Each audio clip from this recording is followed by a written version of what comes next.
जैश ए मोहम्मद ने भारत में अपने एजेंट के तौर पर, प्रतिनिधि के तौर पर अब डॉक्टर्स को चुना है, ये साफ हो गया। जो लोग पकड़े गए हैं ना, doctor Umar Mohammad, doctor Shaheen Shahid, doctor Adil Ahmad और डॉक्टर मुजम्मिल शकील, फरीदाबाद, लखनऊ और कश्मीर, ये सब वही हैं जो जैश के हस्तक हैं, जैश के एजेंट हैं। ये इसीलिए मैंने कहा ये व्हाइट कॉलर खेल नया हो गया आतंक का। मेहमानों साहब का परिचय करा दें। प्रशांत कुमार उमराव हैं, भारतीय जनता पार्टी के प्रवक्ता। प्रशांत जी का स्वागत है। विजय राठी जी हैं, समाजवादी पार्टी के प्रवक्ता। विजय राठी जी का बहुत स्वागत है। मेजर रिटायर्ड मोहम्मद अली शाह हैं, रक्षा विशेषज्ञ। डॉक्टर अली शाह का बहुत बहुत स्वागत है। अली शाह साहब, आपसे बात शुरू करूंगा, फिर राजनीतिक लोगों की तरफ जाऊंगा। डॉक्टर रणवीर शर्मा, पूर्व IPS, अभी थोड़ी देर में हमारे साथ जुड़ेंगे।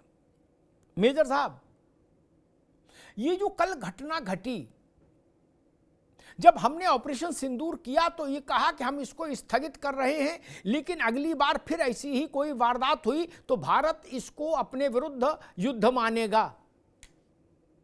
क्या वो समय आ गया है फिर से? मोहम्मद अली शाह साहब।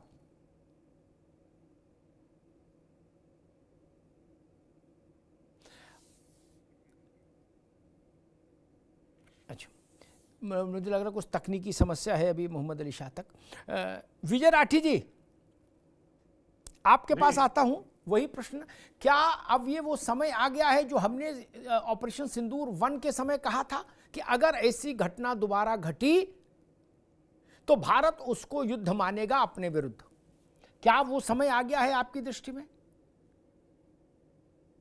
अमिताभ जी, सबसे पहले आप सब लोगों को मेरा हाथ जोड़ के नमस्कार जी।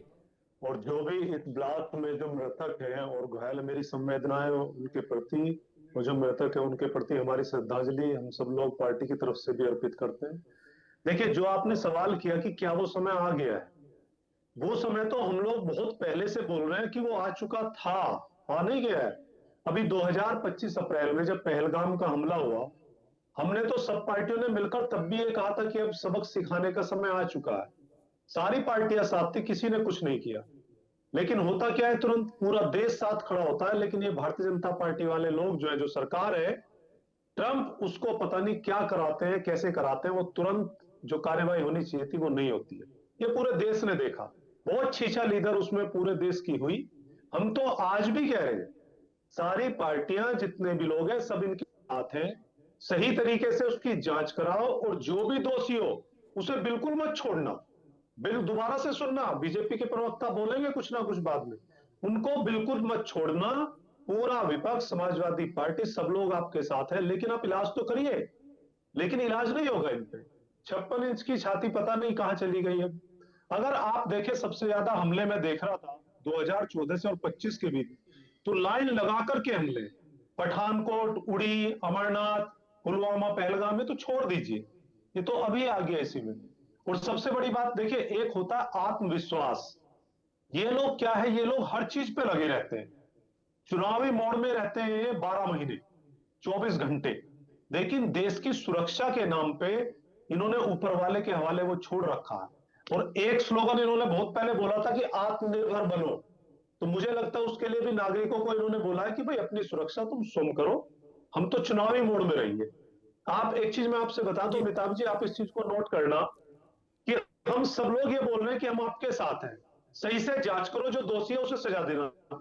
लेकिन फिर भी ये देखना, अभी बात निकल करके आएगी, ये नहीं कहेंगे कि इनके राज में जो घटनाएं हुई उन्हें कैसे सोल्व करें। ये कहेंगे तुम्हारे समय पे क्या होता था, तुम्हारे समय पे तो ये होता था, तुम्हारे समय पे तो वो होता था। ये जवाब देंगे। ये जवाब नहीं देंगे कि ये क्या करने विजय राठी जी, अभी रुकना होगा। दोबारा मैं प्रशांत उमराव के पास चलूंगा, बीजेपी के पास। लेकिन एक बात जरूर कहूं, जब ऑपरेशन सिंदूर हुआ तो विपक्ष, अभी विजय राठी जी ने अर्ध सत्य बोला, पूर्ण सत्य मैं उसको कर दे रहा हूं, तब विपक्ष के बड़े बड़े नेता मैदान में आए और बोले ये भाजपा, ये सरकार, ये युद्ध का उन्माद पैदा कर रही है। युद्ध किसी समस्या का समाधान नहीं है, ये बुद्ध की धरती है। गजब। कांग्रेस के अध्यक्ष ने कहा, कांग्रेस के मुख्यमंत्री ने कहा, सिद्धरमैया, विपक्ष के बड़े बड़े नेताओं ने कहा कि आप युद्ध की स्थिति पैदा कर रहे हो, उन्माद पैदा कर रहे हो। आज विजय जी कह रहे हैं कि हम तो पहले से कह रहे थे बंदूक निकालो, इनने नहीं निकाली। इसलिए मैंने कहा यह भी याद दिला दूं। प्रशांत जी, मेरा प्रश्न वही, मेरी बहस ही वहां से आज शुरू हुई, क्या वह समय आ गया जो सौगंध हमने विश्व के सामने ऑपरेशन सिंदूर के आरंभ में खाई थी कि अगली बार ऐसा छोटा बड़ा कोई बवाल हुआ तो हम मानेंगे ये भारत के विरुद्ध युद्ध है और युद्ध की तरह उसका प्रतिकार करेंगे। क्या वो समय आ गया है? प्रशांत उमराव जी, अमिताभ जी नमस्कार। नमस्कार। कल दिल्ली ब्लास्ट में मारे गए सभी देश के नागरिकों को मैं अपनी तरफ से श्रद्धांजलि, पार्टी की तरफ से श्रद्धांजलि अर्पित करता हूं। और रही बात इस घटना की, तो हमारी सारी सुरक्षा एजेंसियां सक्रिय हैं। लगातार हमारी सुरक्षा एजेंसियां, चाहे सेना हो, पुलिस हो, एनआईए हो, सभी इसमें त्वरित ढंग से कार्रवाई कर रही हैं। यहाँ एक महीन बात अमिताभ जी समझने की बात होती है कि सुरक्षा एजेंसियों को 100 में से 100 बार उनको सक्रिय रहना पड़ता है, 100% परफॉर्मेंस देना पड़ता है। आतंकवादियों को खाली एक बार उनको घटना करना होता है। अगर 99 टाइम सुरक्षा एजेंसियां सक्सेसफुल होती हैं, एक बार अगर कहीं से गलती हो गई या चूक हो गई, नहीं पकड़ पाए, तो उसी में आतंकवादी सक्रिय हो जाते हैं। अगर पिछले 3 महीने की आप घटनाएं देखेंगे देश भर में, बहुत सारे आतंकवादी पकड़े गए हैं। इस तरह फिराइन करने वाले भी पकड़े गए हैं, ड्रग्स हथियार के साथ भी पकड़े गए हैं। उसके पहले रांची में भी एक इश्तियाक करके डॉक्टर पकड़ा गया था रांची कॉलेज में, वो अलकायदा का मॉड्यूलर था। आंध्र प्रदेश में भी पकड़े गए हैं, गुजरात से भी पकड़े गए हैं। लेकिन अब जब ये जो घटना हुई, इसका पूरी इस पे जानकारी भी आ चुकी है कि जब कल जो फरीदाबाद से मुजम्मिल पकड़ा गया, उसके पहले ये पकड़ा गया सहारनपुर से, एक पकड़ा गया आदिल, उसी हड़बड़ाहट में इसने बम ब्लास्ट कर दिया। तो सुरक्षा एजेंसियां लगातार इनके पकड़ने के करीब पहुंच चुकी थी और उसी में ये चीज हो गई है। तो हम ये नहीं कह रहे कि यहाँ पे कोई सुरक्षा एजेंसियों में हमारी कोई दोष है, ना ही सेना में कोई दोष है। ये भी बात समझनी पड़ेगी कौन लोग हैं। कोई पाकिस्तान से तो लोग आए नहीं थे, हैं तो यहीं के लोग ना। इसमें तो हम पाकिस्तान को ब्लेम नहीं कर सकते हैं। या अगर कोई अपने व्यक्ति का ही, देश का ही व्यक्ति जो कोई गद्दारी कर रहा है, सरकारी मेडिकल कॉलेज से पढ़ा हुआ डॉक्टर गद्दारी कर रहा है, तो क्या करें? किसी के चेहरे पे तो लिखा नहीं है, क्या उसका हम मूवमेंट रोक देंगे? अगर हरियाणा नंबर की गाड़ी दिल्ली में जा रहा है तो किसी को तो चेहरे पे नहीं लिखा, कहीं भी एंट्री कर सकता है। अगर उसके डॉक्यूमेंट पूरे, अपना आईडी कार्ड अपना डॉक्टर से दिखा रहे, सरकारी सारे डॉक्टर हैं। ये जो आदिल था 5 लाख रुपए कमा रहा था, कोई गरीब नहीं है, कोई ऐसा नहीं कि गरीबी से निकला हो, बिल्कुल अनपढ़ हो। तो ये चीज, इस चीज की मानसिकता को समझना पड़ेगा कि कौन लोग बन रहे हैं। और ये अलकायदा जैसे तो ठीक है भाई, यही लोग क्यों आतंकवादी बन रहे हैं? हमने आईएसआईएस में देखा, केरला सबसे अधिक शिक्षित राज्य कहा जाता है अमिताभ जी। आईएसआईएस में अधिकतर आतंकवादी केरला से गए, उत्तर प्रदेश, बिहार से, बंगाल से नहीं गए, केरला से गए, जो 100% शिक्षित राज्य हैं। तो कौन सी ऐसी मानसिकता है, कौन सी ऐसी विचारधारा है जिस विचारधारा के नाम पे यही लोग आतंकवादी बनते हैं और कोई भी आतंकवादी तो नहीं बनता? जो वास्तविक में गरीब हैं, जो पिछड़े हैं, वो तो नहीं बन रहे हैं, एक मानसिकता वाले ही लोग बन रहे हैं। तो इस मानसिकता को समझना पड़ेगा। जब तक वो मानसिकता का इलाज नहीं होगा और उस मानसिकता के पैरोकारी करने वाले, जिन लोगों ने आतंकवादियों के मुकदमे वापस ले लिए थे, उनको भी पता है कि उनके पक्ष में खड़े हैं। आज जो लोग नॉर्थ ईस्ट को काटने की बात करते थे, इराम जैसे लोग, उनको पक्ष में कौन लोग खड़े हैं? जब तक उनके पक्ष में खड़े होने वाले लोग रहेंगे, जब तक उनके पक्ष में खड़े होने लोग रहेंगे, इन आतंकवादियों का मनोबल बढ़ता रहेगा। उनको पता है कि उमर खालिद और विजय राठी जी रुकना होगा। मैं डॉक्टर मोहम्मद अली शाह के पास चलूंगा। मेजर साहब, क्या वह समय आ गया जिसकी प्रतिज्ञा हमने ऑपरेशन सिंदूर के आरंभ होते समय ली थी कि अगली बार ऐसा कुछ हुआ तो हम मानेंगे भारत के विरुद्ध युद्ध है और युद्ध की तरह उसका उत्तर देंगे? क्या वह समय आ गया ये ब्लास्ट के बाद, लाल किले पर जो ब्लास्ट हुआ उसके पास? जी, हम सबने होम मिनिस्टर साहब की टिप्पणी सुनी। उन्होंने कहा अगर इसमें पाकिस्तान का इन्वॉल्वमेंट साफ दिखता है तो इसमें कोई शक की बात नहीं है। मेरे को पूरी उम्मीद है और पूरा यकीन है इस बात का कि हिंदुस्तान पाकिस्तान को फिर नहीं छोड़ेगा, डेफिनेटली नहीं छोड़ेगा, 100%। हम इतने करीब आ गए थे, हम ऑपरेशन सिंदूर के टाइम बस बख्श दिया उनको, हालांकि बख्शने के लायक नहीं थे वो। अब ये है कि अब पाकिस्तान सुधरेगा क्या? पाकिस्तान इतनी मार खाने के बाद सुधरेगा क्या? पाकिस्तान कभी सुधरने वाला। अच्छा, अब भाई साहब ने बोला पाकिस्तान से तो लोग आए नहीं थे। तो देखिए, आमने सामने मैं बॉर्डर पे सरहद पे रहा हूं, हमको मालूम था कि दुश्मन कहां पर है, हमें सरहद दिखती थी दुश्मन के उस पार, वो ज्यादा आसान था। जब आपको दुश्मन दिखेगा ही नहीं, आपको मालूम ही नहीं वो ग्राउंड वर्कर्स कहां पर हैं, किधर हैं, कैसे हैं। आपने कोरोना काल में देख लिया, कोरोना काल में दुश्मन, मैं वायरस को कह रहा हूं, कोरोना वायरस, आपको मालूम नहीं था कि किसको वायरस है, कहां पर है, क्या है।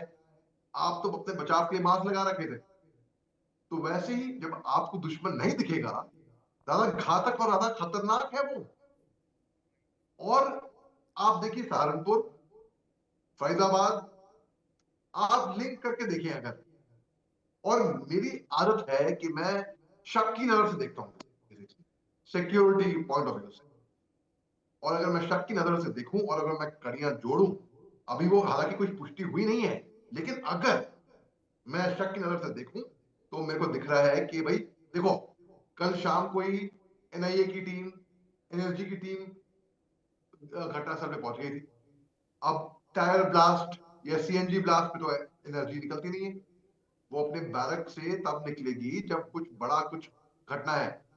तो मैं ये कह रहा हूं कि टेक्नोलॉजी का उपयोग की ट्रेनिंग सबको होनी चाहिए, केवल सेना में ही नहीं, केवल वैज्ञानिकों के को नहीं, ड्रोन्स, आर्टिफिशियल इंटेलिजेंस का उपयोग करें। जी हम इतने एडवांस हो गए हैं टेक्नोलॉजी में, तो टेक्नोलॉजी से हमको, बल्कि टेक्नोलॉजी से युद्ध जीता जा सकता है। आपको जरूरत भी नहीं सरहद पे जाके खड़े होके बॉर्डर पे भयानक गोली फायर करने की। आप अपने ऑप्स रूम में बैठकर आप जंग लड़ सकते हैं। इंफॉर्मेशन वॉरफेयर एक बहुत एक अहम हिस्सा है, जो पाकिस्तान उसमें माहिर है। हमारा इंफॉर्मेशन वॉरफेयर फिर भी कमजोर है, वो अफवाह फैलाता है, झूठ बोलता है। क्योंकि हम सच्चाई के रास्ते पे चलते हैं, इसलिए हम थोड़ा पीछे रह गए इंफॉर्मेशन वॉरफेयर में। लेकिन शक्ति में हिंदुस्तान कोई कम नहीं है, शक्ति में बहुत आगे है बल्कि। ठीक और जी वो ही कितना आगे है, लोगों को मालूम होना चाहिए कि हिंदुस्तान इस स्तर पर है। मैं जाते जाते एक अहम बात कहूंगा, ये एक मैं आपको बताता हूं कि ऑटोमन एम्पायर के टाइम पे एडमिरल हेर रिडन बारबरा थे। उन्होंने कहा था, he who rules the seas will rule the world. फिर आया स्टेटमेंट, जो आसमान पे कब्जा करता है वो दुनिया पे कब्जा करेगा। मैं कहता हूं, जो डेटा और चिप्स पे कब्जा करता है, जो टेक्नोलॉजी पे कब्जा करेगा, वो दुनिया पे राज करेगा। तो हमको टेक्नोलॉजी की मदद करनी चाहिए, लेनी चाहिए। और टेक्नोलॉजी की मदद से हमको मालूम पड़ना चाहिए कि भाई कौन जी गद्दार है, ठीक है हमको मालूम पड़ता मोहम्मद है अली उससे। शाह साहब। ठीक है शाह जी। साहब, हमारे साथ रणवीर शर्मा जी भी जुड़ गए हैं, पूर्व आईपीएस हैं, सुरक्षा मामलों के विशेषज्ञ। शर्मा जी, भाई इतनी बात तो ननकू की भी सब अकल में आती है कि ये मोबाइल चोरों का काम नहीं, ये मोटरसाइकिल उठाने वालों का काम नहीं, ये जुआ खेलने वालों, सट्टा चलाने वालों का काम नहीं इतना बड़ा। ये तो सबको समझ में आ रहा है। कहा जा रहा है कि भाई देख रहे हैं, समझ रहे हैं क्या मसला है, कौन कर गया, ऐसा ये तो सबको समझ में आ रहा है। ये वैसा काम तो है नहीं कि एक मोहल्ले का कोई दादा पहलवान आया और इतना बड़ा काम करके चला गया। ये जो पूरी पूरी सीरीज निकल रही है डॉक्टर्स की, पुलवामा, फरीदाबाद, अहमदाबाद, लखनऊ, सहारनपुर, सब एक दूसरे से जुड़े हैं। जहां हाथ डाल रहे हैं एजेंसियां, वहीं दो चार डॉक्टर निकल रहे हैं और सब वहीं जुड़े हैं जाके मसूद अजहर के दरबार में। शर्मा जी कैसे देख रहे हैं इस घटना को? आफ्ताब जी, घटना तो बहुत दुखद है। और बीइंग ए पुलिस ऑफिसर मैं ये बात जरूर रखूंगा कि हमारी सबसे बड़ी चूक रही है सुरक्षा में कहीं न कहीं, और विशेष करके से इंटेलिजेंस जो है उसका बहुत बड़ा फेलियर रहा। क्योंकि अगर घटना की सीरीज को आप देखते हैं, 19 अक्टूबर को जे&के के अंदर सबसे पहला पोस्टर लगता है और उस पोस्टर के बाद सीसीटीवी की लोकेशन से ये लोग आदिल तक पहुंचते हैं। जब आदिल इनको मिल जाता है जे.एंड.के पुलिस को, वो सारे राज खोलता है।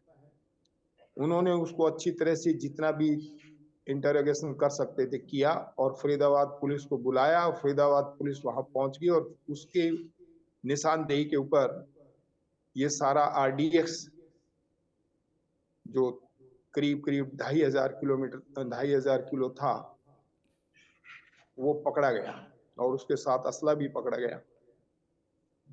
यहां जो चूक हुई है पिछले 4-5 दिन के अंदर, ये सबसे अहम सवाल है जवाबदेही का, कि जो हमारी लोकल पुलिस थी वो एक स्टैंडर्ड ड्रिल है उसकी, कि जब भी इस प्रकार के आसपास के एरिया में इस प्रकार के आतंकी पकड़े जाते हैं और इतना विस्फोटक सामान पकड़ा जाता है, तो हमारी जो लाइजनिंग मीटिंग होती है उसके अंदर बड़ा क्लियर मैसेज होता है सबको कि भी चारों तरफ अलर्ट हो जाएं कि इतना बड़ा विस्फोटक सामान हमें मिला है। यहाँ पे गुजरात पुलिस का आना, जे.एंड.के पुलिस का आना, फरीदाबाद पुलिस के में मिलना, जो कि बिल्कुल दिल्ली के एडजॉइनिंग था।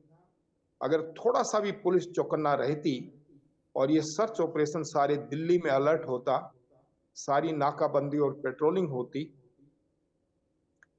तो ये उमर मोहम्मद जो लाल किले के पास गाड़ी के साथ इंतजार कर रहा था, कहीं न कहीं किसी न किसी नाके में या पेट्रोलिंग पे धरा जाता और इस वारदात से हम बच सकते थे, लेकिन वो नहीं हो सका। पुलिस की एक थ्योरी है कि या तो प्रिवेंशन ऑफ क्राइम करिए आप, अगर प्रिवेंशन ऑफ क्राइम नहीं हो पाया तो detection of crime is must, कि आप उसको हर हालत से अब ट्रेस करिए।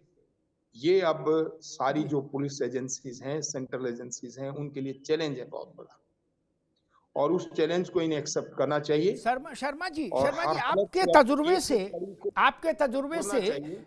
जी, आपके तजुर्बे से मैं एक बात और समझना चाहूंगा। ये जो उमर मारा गया इसमें विस्फोट में गाड़ी में, दो थ्योरी चल रही, दो।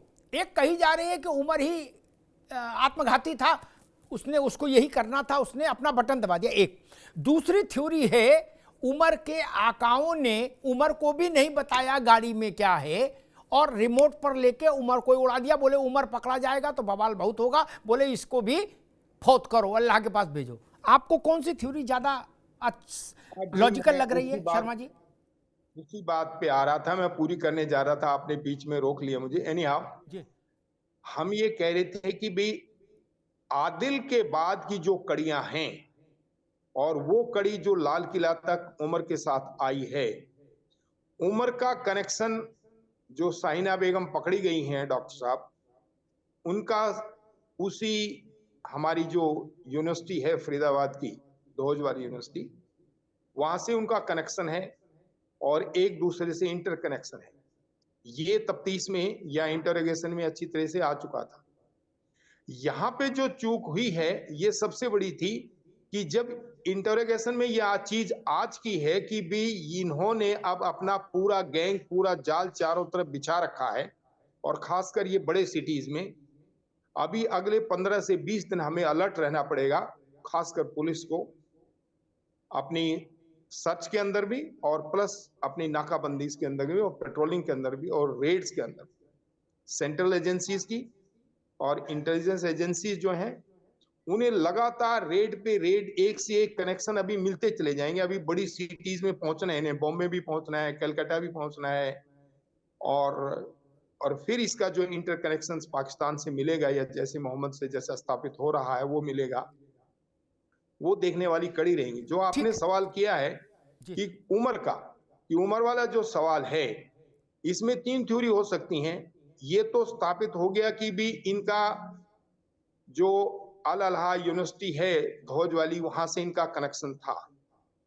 इस कनेक्शन के साथ या तो जब पुलिस की रेड हुई है ये वहां से भाग लिया है, इसके पास जो विस्फोटक था वहां जो इकट्ठा किया हुआ था उसमें से जितना ले सकता था इसने गाड़ी में रख लिया है। दूसरी बात ये भी हो सकती है क्योंकि लाल किले के पास भी पुलिस का कोई ना कोई बंदा जरूर होता है आसपास, वहां से इसको कोई भनक मिलती है या कोई सिस्टम इसके ऊपर प्रेशर होता है कि भी मैं कहीं ना कहीं पकड़ा जाऊंगा। तो जो फिदाइन की सबसे पहली ट्रेनिंग होती है कि भी मरने से पहले कुछ तो कर जाओ। वो मतलब कुर्बानी के लिए ही इस काम को, सबसे पहला उनका सबक ये होता है जी कि भी मैंने जी कुर्बान होना। जी और उस कुर्बानी की जज्बे को देखते हुए उसने ये लास्ट मोमेंट पे देखा कि अब मैं कहीं पकड़ा जाऊंगा, क्योंकि मेरे बाकी साथी पकड़े गए हैं और मेरे ऊपर भी कहीं ना कहीं ये रेड कभी भी हो सकती है।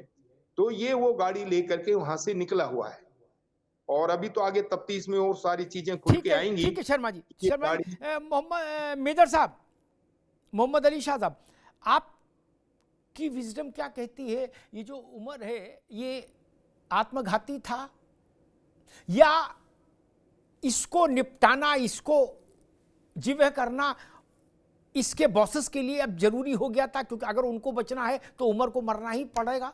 आपकी समझ क्या कहती, क्या थ्योरी उसमें ज्यादा प्रैक्टिकल लग रही है?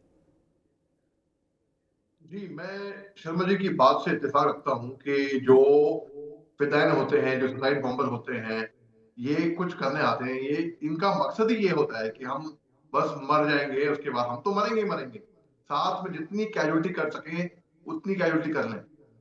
तो वो उसने देखा है बाकी साथी जब पकड़े जा चुके हैं, अगर नंबर मेरा है, मैं भी पकड़ा जाऊंगा, जान तो है ही है, तो कुछ करके जाता हूं फिर मैं। तो ये मेरे हिसाब से ये एक वजह हो सकती है। दूसरी वजह जो जो आप बता रहे हैं थियरी, कि उसको भी मालूम नहीं था कि गाड़ी के अंदर क्या होने वाला है उसके साथ, कि ये ठीक है, ये वहां पे गाड़ी लेके गया और उड़वा दिया उसको। दोनों मुमकिन है। अब दोनों मुमकिन है एक्चुअली। जब मेन इसकी इंक्वायरी बैठेगी, हम एक मीडिया ट्रायल कर लें, हम मीडिया में डिस्कस कर लें।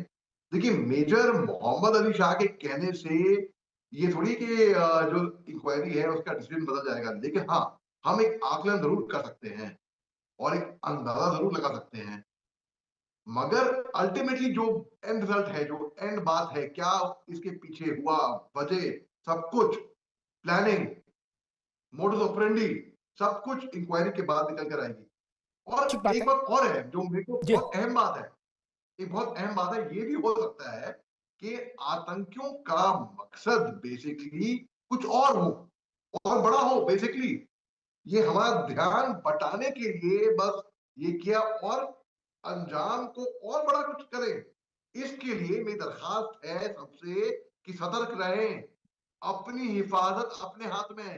कहीं पे भी आपको शक पड़ता है, कुछ भी, किसी पे भी, आप फौरन रिपोर्ट करें, आप खामोश ना बैठे उसके ऊपर। तो ये मैं जरूर जी कहूंगा। ठीक।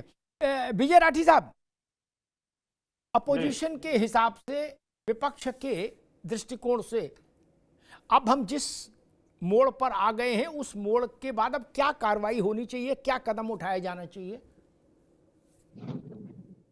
ठीक है अमिताभ जी, क्या जब चाहता पहले है मैं बोल विपक्ष? रहा था तो आपने मेरे जी बात, आवाज आ रही है? जी, आ रही भाई, आवाज आ रही है ना? हाँ। आ रही आ तो रही। आपने एक चीज बोली थी कि हम लोगों ने कहा था कि भाई ये बुद्ध की धरती है, वो सारी चीजें। मैं बता दूं, 24 अप्रैल 2025 को ये फाइनल तस्वीर है जिसमें जेपी नड्डा जी, राजनाथ सिंह जी और गृह मंत्री जी अमित शाह, सारे नेता हैं। यही ये फैसला हुआ था कि सरकार जो करेगी विपक्ष उनके साथ है। उसके बाद ही चीजें शुरू हुई थी। एक बात। दूसरी बात मैं आपसे बता दूं, अभी भी मैं बोल रहा हूं बिल्कुल सीधा सपाट, सरकार जो करना चाहे हम लोग साथ खड़े हैं। लेकिन आपने प्रशांत जी की बात सुनी, जितने हमले होते हैं मिला के इसको जो अभी हुआ, एक बार भी सरकार के प्रवक्ता, विधायक, मंत्री या किसी ने ये नहीं कहा कि हाँ सरकार की चूक है। देश बोलता है, मीडिया बोलती है कि भाई कहीं ना कहीं चूक है, लेकिन ये अपने मुंह से नहीं बोलते। इनके लिए तो जो मृतक हो गए उनके लिए दुख की बात नहीं है, इनके लिए खुशी की बात दूसरी है। आप समझिए, अभी प्रशांत जी ने क्या कहा था, इन्होंने कहा नहीं नहीं पाकिस्तान का कोई नहीं है, पाकिस्तान को क्लीन चिट दे रहे मीडिया पे, ये यहीं के हैं। दूसरा इन्होंने बोला भाई क्या करें, गाड़ी हरियाणा से आ रही है, दिल्ली में आ रही है, कहां तक रोकेंगे। ये तो ये कहेंगे कुछ दिनों में 140 करोड़ है, 8-10 मर जाएंगे, और कहां सबके पीछे पुलिस रहेगी क्या? मतलब इनकी सोच देखिए कैसी है। ये हर जगह ये कह रहे हैं, ये दिखा रहे हैं कि सरकार का तो कोई काम ही नहीं था, ना सरकार की कोई जिम्मेदारी, ये कहां से आगे कहां से घुस गए, आरडीएक्स कहां से, हम क्या देखें इन्हें, हमें कौन सा पता। इन्होंने कहा खुद, आप वीडियो देख रहा कि किसी के चेहरे पे लिख रहा क्या, मतलब जो चेहरे पे लिख के यूं कह देगा कि मैं चोर हूं, मैं हत्या करने आऊंगा, उसे पकड़ोगे तुम? यार क्या सरकार चला रहे हो तुम क्या कह रहे हो टीवी पे बैठ करके? मतलब जो सीधा आकर अरे के कहेगा कि आतंकवादियों मैं को जी मुकदमा हत्या, वापस लेने वाली आप उसे सिंपैथी नहीं पकड़ लो। चाहिए। आतंकवादी के मुकदमे वापस लेने वाले सर्टिफिकेट देंगे। समाजवादी पार्टी का सांसद आतंकवादियों का वकील है, समाजवादी पार्टी के सांसद आतंकवादियों का वकील है, समाजवादी की पार्टी के लोग आतंकवादियों के साथ खड़े हैं, समाजवादी पार्टी के सांसद फिर इन आतंकवादियों के साथ खड़ा होगा। जब ये आतंकवादी पकड़े गए हैं, समाजवादी पार्टी के सांसद उनकी पैरवी करेगा। शर्जील इमाम और उमर खालिद का जो वकील है समाजवादी पार्टी का सांसद है। आतंकवादियों को पता है कि हम करेंगे, समाजवादी पार्टी और कांग्रेस उनके साथ खड़ी रहेगी, इसलिए समाजवादी पार्टी को पीड़ा होती है। समाजवादी पार्टी ने जो आतंकवादी को मुकदमा वापस लेने का काम किया था, अखिलेश यादव ने आतंकवादी को मुकदमा वापस लेने का प्रयास किया, इसलिए आतंकवादी को पता है। उत्तर प्रदेश के जो मुख्यमंत्री थे अखिलेश यादव, उन्होंने आतंकवादियों को वापस लेने का काम किया। आतंकवादियों को पता है कि हम खुद ही कार्रवाई करेंगे, समाजवादी पार्टी कांग्रेस के साथ खड़ी रहेगी। तुमने कोई चूक नहीं है, पठानकोट का हमला हो उसमें भी तुमने कहा कोई चूक नहीं है। मतलब जितने हमले हो रहे सरकार की तो कोई चूक नहीं है, मतलब विपक्ष की चूक है क्या, मीडिया की चूक है, देश के नागरिकों की चूक है। समाजवादी पार्टी के जो सांसद है आतंकवादियों के साथ खड़े हैं, कांग्रेस समाजवादी पार्टी के लोग आतंकवादियों के साथ खड़े रहते हैं, इसलिए आतंकवादियों का मन बढ़ता है।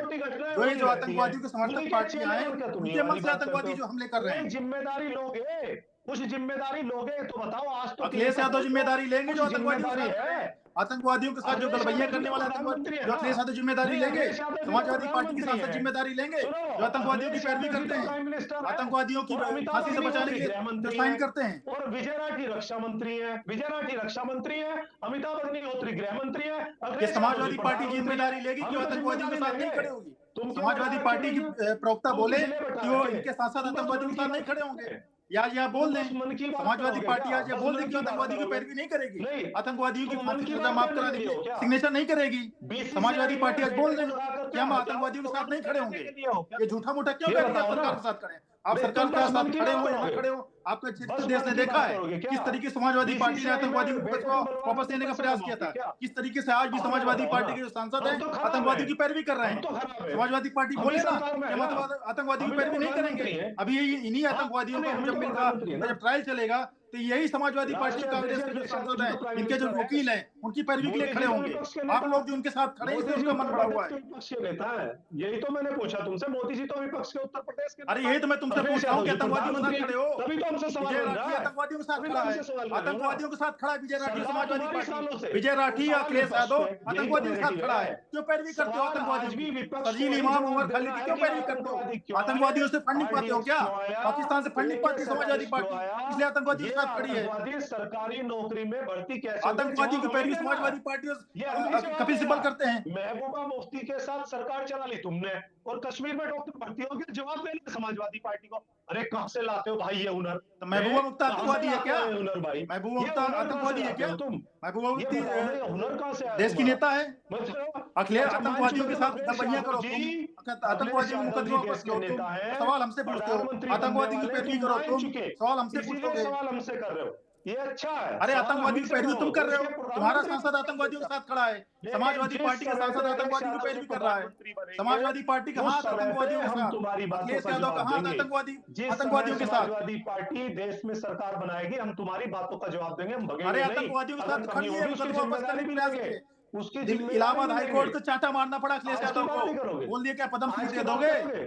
इलाहाबाद हाईकोर्ट को बोलना पड़ा अखिलेश यादव की आतंकवादियों को पद्म श्री दे दोगे, मुकदमे वापस ले रहे हो। शर्म आनी चाहिए, मुंह काला कर लो विजय राठी, आतंकवादियों के साथ खड़े रहे, मुंह काला कर लो अपना। इलाहाबाद हाईकोर्ट ने चाटा मारा अखिलेश यादव को, इलाहाबाद हाईकोर्ट ने चाटा मारा अखिलेश यादव को, आतंकवादियों का मुकदमा वापस ले रहा था, इसलिए जनता ने ऐसा भगाया है कि 10 साल से सत्ता नहीं मिल रही है। जनता ने इसीलिए अखिलेश यादव को ऐसे भगाया, 10 साल से सत्ता नहीं मिल रही है, आतंकवादियों को मुकदमे वापस लेने का प्रयास किया।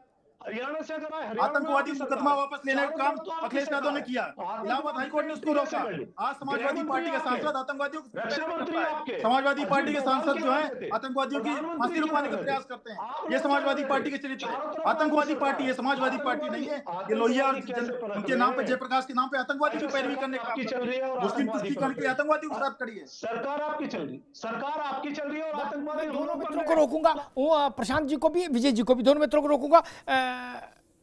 शर्मा जी, पहले हम लोग देखते थे जो स्लीपर सेल बनाए जाते थे, चाहे वो जैश के हों, लश्कर के हों, किसी के हों, जिनके तार इस्लामाबाद से जुड़ते थे, वो कोई पंचर वाला होता था, कोई बिस्कुट बेकरी वाला होता था, कोई चाय वाला होता था। इस टाइप के लोग स्लीपर सेल में एंट्री लेते थे और अपना चुपचाप काम करते थे। कश्मीर चले जाइए तो मैगी वाला जो मैगी बना रहा है वो, जो घोड़ा चला रहा है वो, वैसे लोग रहते थे।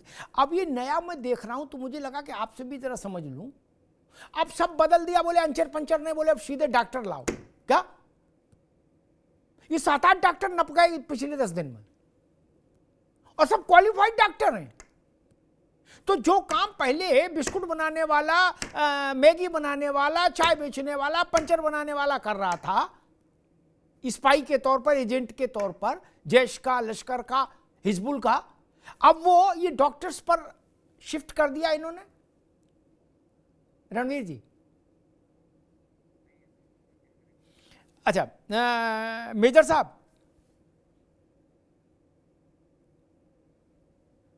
भाई मेजर साहब हैं क्या? मेजर साहब, आपने मेरा प्रश्न सुना? जी, आपका क्वेश्चन सुना मैंने।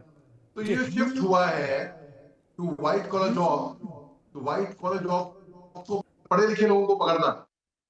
देखिए, ये आतंकियों की संगठन में ऑलरेडी पहले इनके पास इंजीनियर भी थे, प्रोफेसर भी थे, डॉक्टर भी थे, पढ़े लिखे लोग भी थे। इनके पास है, इनके साथ मौजूद है, भर्ती हैं पढ़े लिखे लोग। और अभी जिस घटना को अंजाम दिया है, कोई भी यकीन नहीं करेगा भाई, अरे जो मरीज होंगे इनके, अरे ये तो मेरा डॉक्टर था, ये आतंकी था, अरे बाप रे बाप, ये हमको दवाई देता था। तो लोगों का इंसानियत से यकीन निकल जाएगा। ऐसे लोगों के लिए कितनी भी सजा दी जाए वो कम है, क्योंकि अल्टीमेटली, जैसे कि यहाँ पे हमारे वक्ता ने बोला कि भाई, मैं अल्टीमेटली ग्रास रूट लेवल जो डीप रूटेड है वो पाकिस्तान से ही आता है, ये बात फैक्ट है। +92 नंबर से किसी को भी मैसेज आए, कॉल आए, फटाफट मेरी इल्तिजा है, ब्लॉक करो, कोई जरूरत नहीं है उनसे डील करने की। वो ऐसा फंसाएंगे, अगर पढ़े लिखे डॉक्टर, एक नहीं, दो नहीं, तीन नहीं, चार नहीं, अनगिनत है बाय द वे, अगर पढ़े लिखे लोगों पे के माइंड पे ब्रेन वॉश किया जा सकता है, तो ये बहुत ही घातक, खतरनाक और बहुत ही बरीसम बात है। ये बहुत ही, मतलब इसको, ये कोई यकीन नहीं करेगा। यकीन, मेरे को भी यकीन नहीं हो रहा, मैं कैसे डॉक्टर ऐसे हो सकता है। हम मान सकते हैं कि मैगी वाला, पंच वाला, चाय बेचने वाला, स्मॉल ऑड जॉब्स करने वाला, वो गरीब आदमी, ठीक है, बड़ी अच्छे लिखे क्वालिफाइड डॉक्टर, प्रैक्टिसिंग डॉक्टर, उनका हाथ है ऐसी घटनाओं में, तो बहुत ही, मतलब ये यकीनन एक स्टिकर की बात है बिल्कुल पूरे मेजर देश साहब, के लिए। आपने ठीक कहा। रणवीर शर्मा जी हमारे साथ फिर से जुड़ गए। रणवीर जी, मेरा प्रश्न था, पहले एजेंट होते थे, चाय वाला, पंचर वाला, बिस्कुट वाला। रुको भाई, आवाज नहीं आ रही, एक मिनट, एक मिनट। आ रही है आवाज?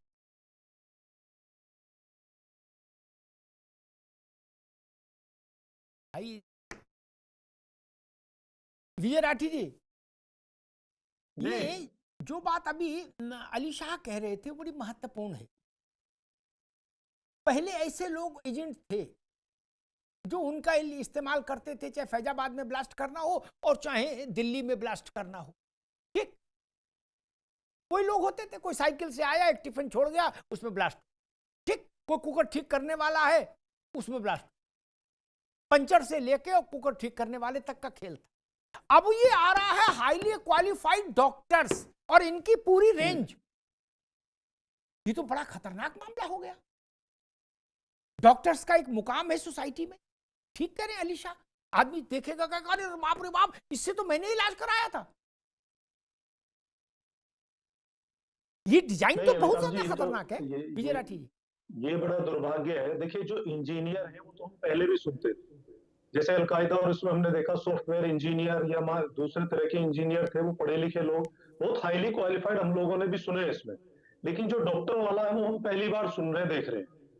तो ये वाकई में दुर्भाग्य है समाज का कि उस तरह के लोग अगर ऐसे कृत्य में शामिल होंगे तो माफ करने लायक बिल्कुल नहीं है। बिल्कुल जी, बिल्कुल माफी लायक नहीं है।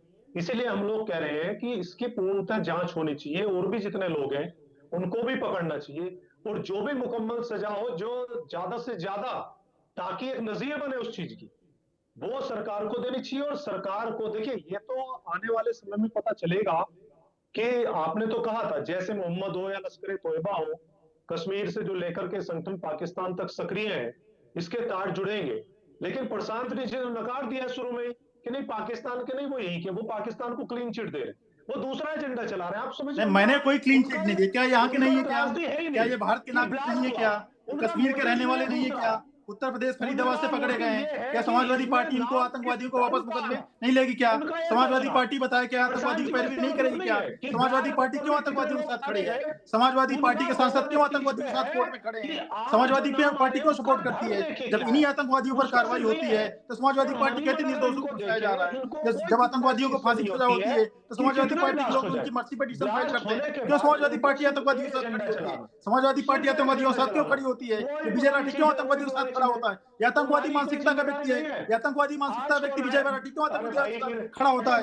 क्यों आतंकवादी मुकदमे वापस लेने की पैरवी की बात करती है? विजय राठी दिल्ली इस प्रकार से ये सिस्टम नहीं चलेगा इनका। प्लीज मैंने दिया आतंकवादी के साथ क्यों खड़े होते हो? तुम्हारा सांसद आतंकवादी मुकदमे क्यों लड़ रहा है? आई ऑब्जेक्ट, ये रोटियां ना सेके यहाँ पे, ये अपनी पॉलिटिकल प्रशांत जी रुकिए, विजय जी रुकिए, मैं रणवीर शर्मा जी के पास चलूं। रणवीर जी, मेरा सवाल था, उस वक्त आपको आपके साथ बात नहीं हो पा रही थी। मेरा प्रश्न आप सुन लीजिए, फिर उसका उत्तर दीजिए। मेरा प्रश्न है, इससे पहले जैश हो, लश्कर हो, इस तरह के जो तंजीमें थी पाकिस्तान की आतंकी, उनके भारत में जो एजेंट्स होते थे, वो कोई मैगी बेचता था, कोई गुब्बारे बेचता था, कोई घोड़ा चलाता था, कोई चप्पल गांठता था, कोई पंचर बनाता था, ठीक? कुछ बिस्कुट वाले भी थे जो बिस्कुट बना के बेचते थे ठेले पे। ये पहली बार मैं देख रहा हूं कि उस प्रोफेशन से थोक में लोग रिक्रूट कर लिए, जो प्रोफेशन सीधे पब्लिक कनेक्ट में रहता है। डॉक्टर्स, कोई बहुत बड़ा इंजीनियर है, पब्लिक कनेक्ट में नहीं है ना। लेकिन अभी मोहम्मद अली शाह ठीक कह रहे थे कि जब लोग इनकी फोटो देखेंगे वो कहेंगे अरे बाप रे बाप, इनको तो ये तो हमारे डॉक्टर हैं, इनसे हम इलाज करा रहे थे। ये विचित्र चीज हो गई पूरे प्रोफेशन पर। रणवीर शर्मा जी। अमिताभ जी, आपने बड़ा सही कहा। मैं विद्वान दोस्त जो मेरे पैनल में बैठे हैं उनसे मैं हाथ जोड़ के रिक्वेस्ट करूं, प्लीज आप अपना पॉलिटिकल गेम जहां करना है वहां करिए, चैनल पे, पब्लिक प्लेटफॉर्म पे नहीं करिए। मैं आपसे निवेदन कर रहा हूं, इतनी बड़ी वारदात के बाद हमें ऐसे आपस में नहीं करना चाहिए। जहां तक सवाल आपका है अमिताभ जी, मैं आपसे रिक्वेस्ट कर रहा हूं कि जो बात आपने डॉक्टर्स की है, आप इसके पीछे देखिए, इन्वेस्टिगेशन की थ्योरी देखिए, जांच की थ्योरी देखिए। ये जो पार्ट है, क्योंकि जो आतंकवादी हैं या जो आतंकवादी जैसे मोहम्मद या दूसरे गैंग हैं, वो इन जब फिदाइन को तैयार करते हैं, वहां पे ऐसे टारगेट को तलाश करते हैं जिसके ऊपर कोई शक ना करे। ये इनका सबसे मेन पॉइंट था कि भी डॉक्टर एक ऐसा है जिसके ऊपर ये जहां भी रहेगा कोई इसके ऊपर शक नहीं करेगा। जब फरीदाबाद में धौज के अंदर लोगों के बयान लिए जा रहे हैं आस पड़ोस के लोगों से, तो उसमें आप देखिए, आपके मीडिया वाले वह बयान ले रहे हैं। अक्सर हमें तो शक हो ही नहीं सकता था कि डॉक्टर ये काम करेगा। ये तो रोज आते जाते थे, हमें कभी लगा ही नहीं कि भी ऐसी कोई बात है। ये तो हमें जीवन रक्षा के लिए है। तो ये इन्होंने बहुत समझदारी के साथ और बहुत चालाकी के साथ इन लोगों को चुना है, और इन लोगों को उस फिदाइन सिस्टम में या उस जो आतंकवादी सिस्टम में इनको ढाल दिया डॉक्टर्स को। ये डॉक्टर सभी के सभी मतलब कम उम्र के हैं, और इनको मतलब इस प्रकार से वो मतलब जो ट्रेनिंग देते हैं, जब आप इनकी ट्रेनिंग देखेंगे, उस ट्रेनिंग के मॉड्यूल को देखेंगे, उसके अंदर आप ध्यान से देखिए किस प्रकार से उनके अंदर का जो सिस्टम है उसको उदेलते हैं। अभी हमारे साथ क्या क्या नहीं हो रहा, क्या क्या जुल्म नहीं हो रहा है। तो उस जुल्म की आवाज के खिलाफ जो है इन लोगों को ये टारगेट दिया जाता है और उनको इतनी कुर्बानियां फिदाइन तक बना दिया जाता है। ठीक बात। और ये शर्मा जी बिल्कुल ठीक है। विजय राठी जी, यही सवाल आपसे भी और प्रशांत जी से भी लूंगा कि समाज जिस पर स्वप्न में भी शक ना कर सके, समाज में पुलिस भी आ गई, सब तंत्र भी आ गया, भाई डॉक्टर साहब हैं, एक है सहज सम्मान है। जो दरोगा भी है इलाके का वो भी कहता है नमस्कार, वो जानते भाई डॉक्टर साहब है, इनकी क्या तलाशी ले यार। क्या आतंकी तंजीमों ने इसीलिए अब डॉक्टर्स को सामने कर दिया, बोले भाई भर्ती के लिए रिक्रूटमेंट में 10-20-50 डॉक्टर ले लो, क्योंकि मैं देख रहा हूं देश भर में डॉक्टर्स को सामने कर दिया गया है आतंकी संगठनों के द्वारा। विजय, देखिए अमिताभ जी, दो पेशे ऐसे हैं इस दुनिया में जिन्हें अलग ही सम्मान की दृष्टि से देखा जाता है, एक तो डॉक्टर और एक शिक्षक। उन्हें हाँ इस चीज का एडवांटेज मिलता है बहुत सारी चीजों, और ये यहाँ बड़ा दुर्भाग्य है कि डॉक्टर लोग ऐसी चीज में शामिल हैं। लेकिन मेरा सवाल तो ये है, मैं तो फिर आपसे वही बोल रहा हूँ ना कि सरकार जो करे विपक्ष उसमें साथ है, लेकिन मेरा एक सवाल है बिल्कुल सीधा सपाट कि क्या इसमें सरकार जिम्मेदारी लेंगे? क्या प्रशांत जी कहेंगे कि हाँ सरकार की चूक हुई है, कहेंगे नहीं ये तो विपक्ष की जिम्मेदारी? एक लाइन है, बिल्कुल बहुत सादा नहीं बोलना। इनसे एक सवाल का जवाब दिलवा दो कि हाँ सरकार से कहीं चूक हुई है, लेकिन पन्ना प्रमुख से ब्लॉक प्रमुख तक, अगर जिलेदार से आलमदार तक सारे यही तो है। कहीं भी हाथ बढ़ाओगे तो निकालोगे तो बीजेपी का पदाधिकारी, सरकार, मुख्यमंत्री और गृह मंत्री यही निकलेंगे। तो इनसे ये तो पूछो कुछ जिम्मेदारी है क्या? सरकार लेगी, बस इतने सवाल का जवाब दिला तो बाकी हमें भी लगेगा सरकार हाँ कुछ ईमानदारी से काम करे। विजय भाई अब रुकना होगा, अब रुकना होगा। वो सुन रहे हैं प्रशांत जी आपकी बात। नहीं मैं तो रुक गया। हाँ वो सुन रहे हो, आपकी बात सुन रहे, उत्तर देंगे। प्रशांत जी मेरा प्रश्न फिर वहीं पर आकर खड़ा होता है, देश के इतने लोगों का बलिदान हो गया, सारी कहानी एक तरफ, इन लोगों का जिनका बलिदान हुआ इनका कर्ज हमारे ऊपर रह गया। देश की रुचि किस्सा कहानी में नहीं होती, परिणाम में होती है। एक घटना घटी तो उसका प्रतिकार होना चाहिए। ऑपरेशन सिंदूर हुआ, देश को संतुष्टि हुई। क्या सरकार, क्या सत्ता प्रतिष्ठान इस दिशा में चिंतन कर रहा है कि हम इस कर्ज को कैसे चुकाएं? हम अपनी 8-10 लोगों की कुर्बानी जाया तो नहीं कर सकते कि कोई भी हिजबुल मुजाहिदीन का चेला चंटू आए और कार में विस्फोट करके 10-20 को करके निकल ले। और वो इलाका देखिए, उसकी मैसेजिंग देखिए। वहां जैन मंदिर है बड़ा, वहां भगवान गौरी शंकर का अद्भुत मंदिर है, वहां गुरुद्वारा है बड़ा, वहां चांदनी चौक है, एशिया का सबसे बड़ा व्यस्ततम बाजार, वहां सदर है, वहां खारी बावली है, और वहां भारत का माथा लाल किला है। उस इलाके को चुना गया।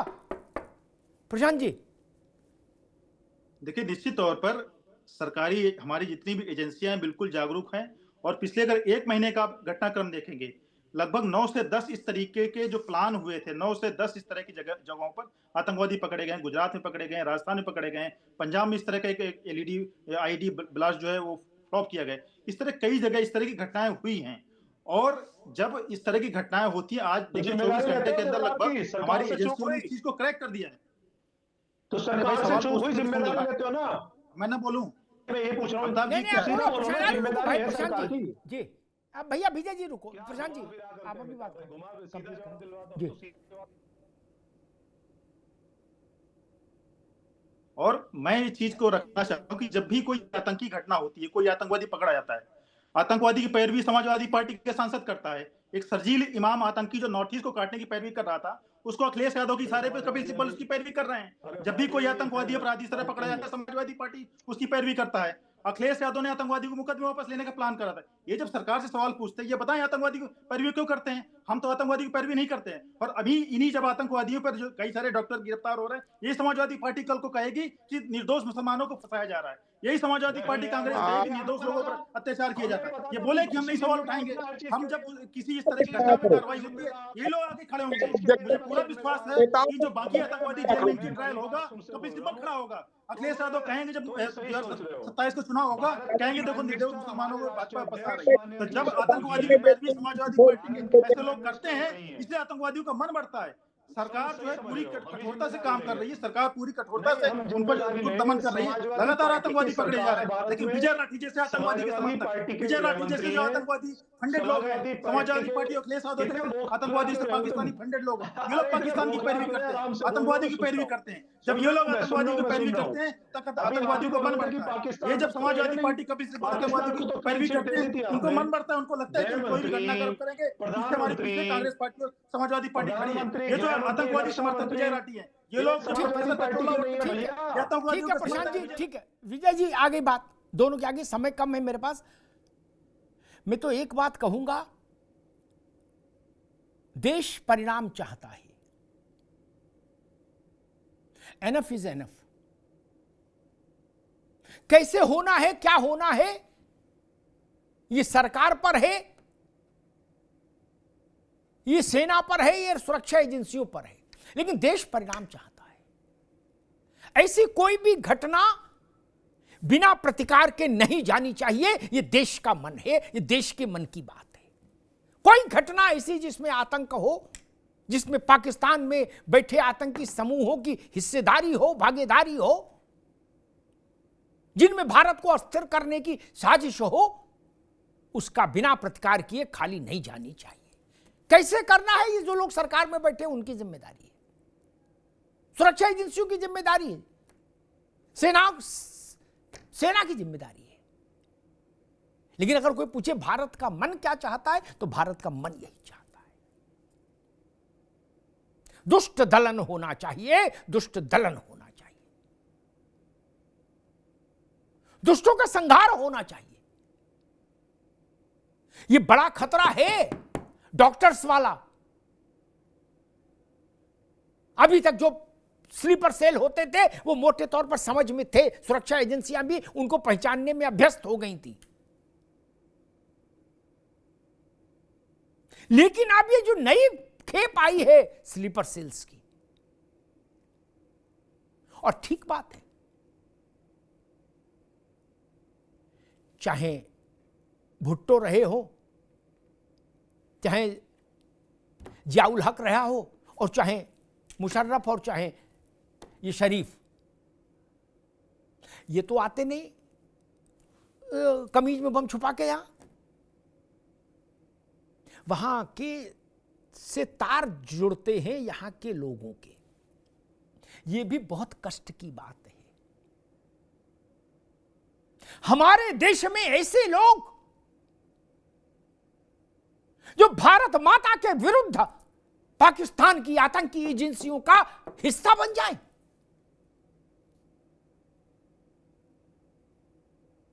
पुलवामा में क्या हुआ था? मैगी बना के बेचने वाला आदमी इन्फॉर्मर था, घोड़े वाला उस सिस्टम का हिस्सा था। और एक चीज और भी है, हमारा मयार इतना ऊंचा होना चाहिए कि इस ढंग की वारदातें करने से पहले निर्णायक तौर पर किसी भी देश को सोचना पड़े, चाहे वो पाकिस्तान हो या कोई और हो। आज एक हमारे परिचित मित्र हैं, उन्होंने बड़ी अच्छी बात कही। उन्होंने कहा बीजिंग में क्यों नहीं होते ये विस्फोट, कोई तो व्यवस्था होगी, कोई तो इंतजाम होगा। भारत की ज्यादा अतिशय सरलता भी भारत के लिए कष्ट का कारण बन गई। हम लोगों ने पाकिस्तान की समस्या को पाकिस्तान के रूप में नहीं देखा, हमने उसको भारत में हिंदू मुसलमान के बीच में बांट दिया। समाजवादी पार्टी के एक बड़े नेता हैं अबू आजमी, महाराष्ट्र के। महाराष्ट्र में समाजवादी पार्टी के वही है जो कुछ है। उन्होंने क्या कहा? उन्होंने कहा नहीं, जो विस्फोट हुआ ये तो गड़बड़ है, नहीं ठीक नहीं है, इसका हम निंदा करते हैं, लेकिन मासूमों को नहीं पकड़ा जाना चाहिए, निर्दोषों को। अब बताइए वो मुंबई में बैठ के कैसे तय करेंगे कौन मासूम है कौन निर्दोष है? ये भाव भी नहीं होना चाहिए। दुष्टों के दलन में एक पक्षी ही होना होगा। दुष्टों के दलन में भी जो लोग बहुपक्षीय होने की कोशिश करते हैं, वो भारत की आतंक के विरुद्ध लड़ाई को कमजोर करते हैं। जो दुष्ट है उसका निर्ममता के साथ उन्मूलन होना चाहिए, दलन होना चाहिए। वो दुष्ट कोई व्यक्ति हो, कोई संगठन हो, कोई देश हो, दलन होना चाहिए। इससे कम भारत को कुछ भी स्वीकार्य नहीं होना चाहिए। और भारत के अंदर जितनी पॉलिटिकल फोर्सेस हैं, जितने राजनीतिक दल हैं, उनको भी सोचना चाहिए कि राजनीति करने के लिए बहुतेरे विषय हैं। कम से कम देश के माथे से जुड़े मसले और देश के दिल से जुड़े मसलों पर सियासत मत करिए। ये देश के स्वाभिमान से जुड़ा मसला है, ये भारत माता के मस्तक से जुड़ा मसला है। हमला व्यक्तियों पर नहीं होता, मृत्यु व्यक्तियों की नहीं होती, हमला देश पर होता है। भारत माता चोटिल होती है, चाहे वो पुलवामा में हो और चाहे वो लाल किले के पास हो। मैं फिर कहूंगा, इस दुस्साहस का प्रतिकार होना चाहिए और इतना बुलंद प्रतिकार होना चाहिए कि जिसकी प्रतिध्वनि अखिल विश्व को सुनाई दे। और अगर इसके लिए जरूरी हो कि हमने ऑपरेशन सिंदूर को कहा था हम स्थगित कर रहे हैं, पॉज कर रहे हैं, बाइंड अप नहीं कर रहे, तो उस वक्तव्य को फिर से एक बार रिवाइंड करके सुना जाना चाहिए, देखा जाना चाहिए। धन्यवाद।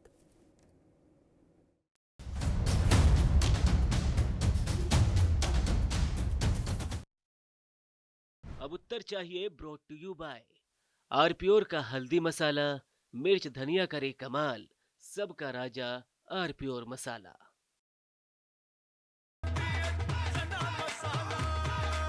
अब छोलिया हो या लोबिया, सफेद चने या काले चने, सब कुछ मजेदार बने। अरे श्रीमती जी, कुछ तो सस्ता लो, बचत करो। नहीं श्रीमान जी, सब बढ़िया लो, रहने दीजिए। इसमें क्या खास बात है? थोड़े में ज्यादा स्वाद, यही तो है इसकी खास बात। वाओ मामा, क्या स्वाद है। अरे मेरे राजा, अब आया असली स्वाद। अब आया स्वाद। जब स्वाद के पड़े हो लाले, तो MDH का चंकी चाट मसाला डालें। MDH का चंकी चाट मसाला। MDH।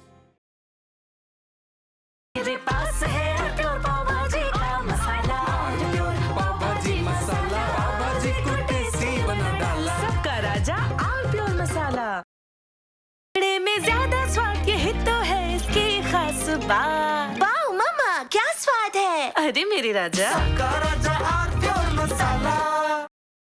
कुछ तो सस्ता लो, सब बढ़िया लो, इसमें क्या खास बात है? थोड़े में ज्यादा स्वाद, यही तो है इसकी खास बात। सबका राजा आरप्योर मसाला।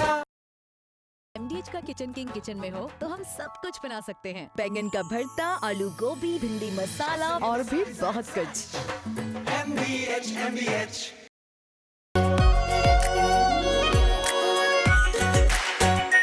आरप्योर शाही paneer masala, delicious, healthy everyday.